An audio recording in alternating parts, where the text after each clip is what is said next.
वंश में आगे कथा है सगर चरित्र। सगर चरित्र के बारे में आपने सुना होगा। सगर जी ने अश्वमेध का यज्ञ किया था। रामचंद्र जी के पूर्वज थे सगर जी महाराज। पहले राजा महाराजा लोग क्या करते थे, अश्वमेध यज्ञ। घोड़ा होता है, उसको संस्कृत में अश्व कहा जाता है, तो घोड़ा छोड़ा जाता था, उन पे लिखा रहता था। अब जैसे सगर जी ने किया तो यह सगर महाराज का घोड़ा है। यह घोड़ा जहाँ जहाँ जाएगा वहाँ का राजा अपने आप को सगर जी के अधीन माने, नहीं तो युद्ध करना पड़ेगा। उनके पीछे सब सेना चलती थी। जब सेना चलती थी, अगर कोई राजा नहीं मानता तो उसके साथ युद्ध करती थी, और वो राजा की जो अश्व है, सगर जी का अश्वमेध है, वो आगे बढ़ता था। तो जो यज्ञ का घोड़ा है, देखिए इंद्र जी महाराज जी का जो पद है ना, बताए ना, स्थायी नहीं है। आप यज्ञ पूजन करके देवराज इंद्र को पद को प्राप्त कर सकते हैं। इसी कारण जब साधुजन समाज के जो व्यक्ति ऋषि मुनि लोग जब तपस्या करते हैं तो इंद्र जी महाराज देवताओं को आदेश देते हैं, जाओ वर्षा करा दो, जाओ तूफान ले आओ। क्यों? क्योंकि उनको भय रहता है कि कहीं मेरा पद छीन न लिया जाए।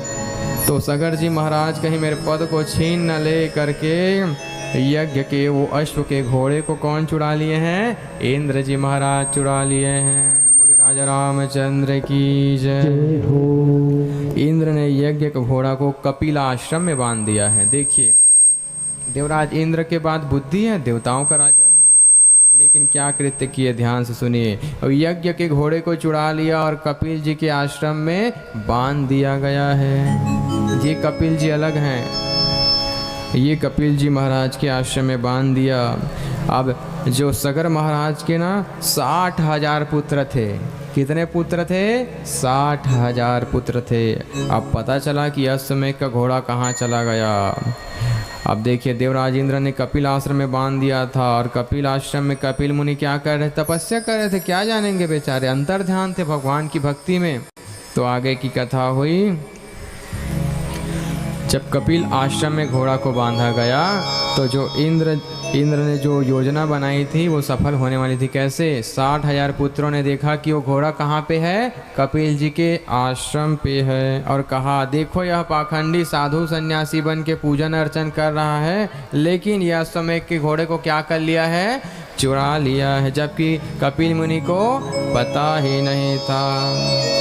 कपिल भगवान ने आंखें खोली, भगवान कपिल की दृष्टि पड़ने पर 60,000 पुत्र भस्म हो गए हैं। देवराज इंद्र ने चुराया था, कपिल जी के आश्रम में बांधे थे। अब सगर जी के पुत्रों को क्या पता था, बोले साधु पाखंडी पूजा कर रहा है, तपस्या कर रहा है, और घोड़े को चुरा लिया है। अब सगर जी महाराज के पुत्र क्या हो गए, भस्म हो गए कपिल जी के नेत्र के खुलने मात्र से। इतना तप होता है ऋषि मुनियों में। अब भगवान कपिल, अब देखिए, अब जब पता चला 60,000 पुत्रों भस्म हो गए हैं, अब जब भस्म हो गए हैं तो उनका कल्याण उद्धार नहीं हुआ था। क्या नहीं हुआ था? उद्धार नहीं हुआ था।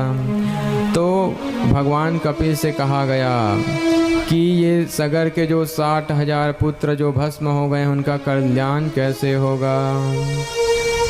तो कपिल भगवान ने कहा कि इनका उद्धार गंगा जी से ही होगा। बोली गंगे मैया की जय हो। उस समय धरती में गंगे मैया नहीं थी, नहीं बहती थी।